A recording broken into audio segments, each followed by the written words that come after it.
And that ignorant people often love to criticize, saying things like, "Oh my goodness, they claim 8 IELTS but their English pronunciation is awful." Or, "The MC of that TV show, a role model for youth, uses so much vocal fry it's unbearable for listeners." Or, "I can't believe a national TV editor mispronounces so many words." They criticize the tall for being too lanky, the short for being too stumpy, the fat for being too round, the thin for having their ribs showing. This bad habit of opening your mouth to criticize has found fertile ground on social media. Scroll through any social media platform, pick a random post, and you won't struggle to find comments filled with judgment and disparagement. Of course, everyone has the right to speak up if they feel injustice, but what's truly regrettable is that they don't choose constructive feedback. Instead, they utter harsh words, only focused on finding fault in others, without realizing that the truly ignorant ones are themselves. Why do so many individuals, despite not genuinely being as capable as others, indulge in the habit of putting people down and judging them just to feel good? In reality, to criticize didn't originally carry a negative connotation. According to journalist Viet Van, criticism can be seen as a form of counterargument, even a positive action to help things become more perfect. However, criticism must be subtle. If it goes too far, it becomes slander, a metastatic disease of fault-finding and tearing each other down. It has almost become a culture of prejudice, a culture of criticism among a certain segment of people. The first reason for this tendency to criticize often stems from an educational environment filled with criticism and judgment. Those raised by parents or in surroundings with frequent judgment, criticism, ridicule, and scolding tend to develop similar behavioral patterns. Children always imitate what they hear, so this social mimicry can continue into adulthood. Another reason can be explained from a cultural perspective. According to Professor Dr. Tran and Goktham, director of the Center for Cultural Studies, Theory, and Application, the cultural origin of this phenomenon of excessive judgment also derives from the communal nature of villages. For a community to exist, everyone must be equal. This fosters a tendency to level the playing field. If someone is too poor or disadvantaged, everyone in the village will help them reach parity, true to the saying, "Healthy leaves wrap around torn leaves." But if someone is too talented or successful, others will try to pull them down again to make them equal.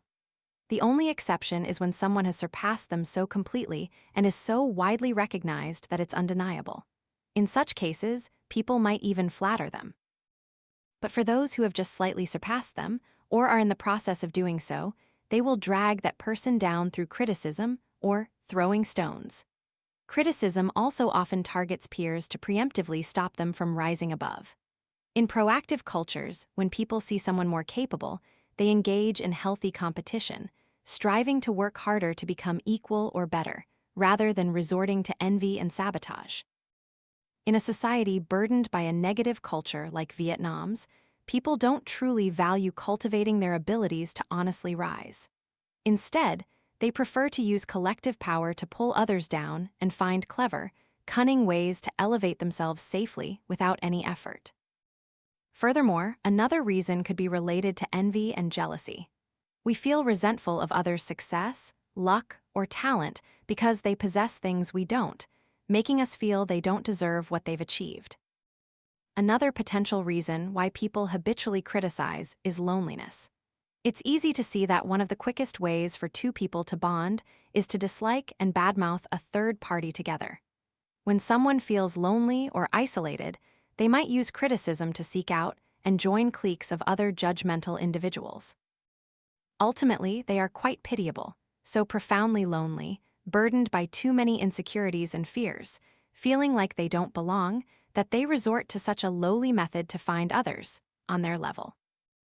Finally, those who habitually criticize are often insecure and lack self-confidence. Typically, the things we dislike and judge in others actually reflect what we cannot accept about ourselves. Based on the projection defense mechanism of the famous Swiss psychologist Carl Jung, it can be explained that although we may avoid acknowledging our own flaws, we still want to resolve them on a deeper level. Therefore, we easily exaggerate those flaws in others. For example, a shy person who is always anxious about speaking in public might encounter a very lively and outgoing individual. her judgment could be, "What a show-off, he's so loud and annoying." She would feel embarrassed to act like him, and this could be a manifestation of an inferiority complex or low self-esteem. Dissatisfied with these aspects of herself, she tends to target others to make herself feel better. People often see in others what they hold within themselves. In our minds exists a shadow, the dark, unconscious part of our personality. This shadow is instinctive and irrational, causing us to see our own weaknesses and shortcomings, but projected onto others. We criticize others, but in reality, we are judging ourselves because we haven't fully owned or accepted that particular trait within ourselves. Initially, I felt that critics had two goals: first, to put down the other person, and second, to elevate their own ego. The consequences of this action seemed only to affect the target of the attack. However, after understanding the true reasons behind critics' behavior, I personally realized that indeed, sow the wind, reap the whirlwind. Those who utter malicious words are the ones who ultimately suffer the consequences first. After all, habitual critics are truly pathetic and cowardly. Pathetic and pitiable because they are lonely individuals trying to connect in a cheap way. Cowardly because they dare not admit their own shortcomings and fears. Yet, many still refuse to acknowledge this behavior. Many insist that they are merely expressing an opinion and not personally attacking anyone. However, what they say and the actions they take have a far greater impact than they imagine. In reality, the line between evaluation and judgment is very fine. So, what is evaluation and what is judgment? How do we distinguish these two concepts? Citing an article by Professor Dr. Nguyen Van Thuan, there are 5 key aspects to differentiate between these two behaviors. First, evaluation directs attention towards the good and the new to learn and improve, while judgment focuses on weaknesses, mistakes, and errors for criticism. Second, the ultimate target of evaluation is oneself, a desire for personal learning and development. This is because evaluation goes hand in hand with critical thinking, offering different perspectives and hypotheses about things for self-reflection. In contrast, the true target of judgment is to bring others down, to push them to the bottom of the abyss, thereby elevating one's own ego. Another distinguishing aspect of the two behaviors is the basis for forming an opinion. A person who correctly evaluates approaches things from different perspectives, using objective standards to assess situations with the goal of seeking truth and improving thinking quality, as well as finding solutions. Meanwhile, a chronic judger is swayed by personal emotions, making sweeping assumptions about motives, and their arguments often contain fallacies. Accompanying this is the arrogant attitude of chronic judgers, believing they are right and disdaining others' opinions. In contrast, a critical thinker maintains a respectful attitude, is willing to listen, eager to learn, and most importantly, understands that they could be wrong. Nothing is absolutely correct because they always have multifaceted perspectives and view things with multiple possibilities, putting themselves in various positions to understand. The final goal of evaluation is collaboration for mutual development. This is completely contrary to the purpose of judgment, which aims to exclude, eliminate, discredit, refuse cooperation, and prevent development. Thus, based on these aspects, we can basically distinguish between evaluation and criticism, and then formulate ways to cope for ourselves. So, when we encounter malicious comments aimed at putting us down or personally attacking us, what should we do? First, consider the following example. In an effort to highlight the negative effects of verbal abuse, IKEA, a renowned Swedish furniture manufacturer, conducted an experiment called Bully a Plant. 2 identical green plants were placed in the same environment and given the same amount of water, fertilizer, and sunlight for 30 days. Students were asked to record their voices. Some spoke kind, loving words, while others uttered critical and insulting remarks. The result was that the plant given loving and encouraging words remained healthy and grew, while the bullied plant withered, wilted, and became stunted. The Bully a Plant experiment quickly garnered much attention, with news spreading rapidly online. This seemed like a valuable reminder, a meaningful lesson for all adults and children. Words can cause harm, whether to plants, animals, or humans. Harsh, critical words have the power to drown the recipient in an ocean of negativity. However, let's shift our perspective and delve a little deeper. we will see that the message behind this experiment is not necessarily positive. It has the potential to cause a counter effect. Specifically, it leads malicious individuals to believe that their insults are highly effective at harming victims because even plants wilt from hurtful words. From that, they become even more motivated to bully, believing in the magic of words. Moreover, from the victim's perspective, once we believe this conclusion, the insults will cause the victim to collapse faster, and they will have a seemingly scientific excuse to allow themselves to continue sinking in a sea of negativity.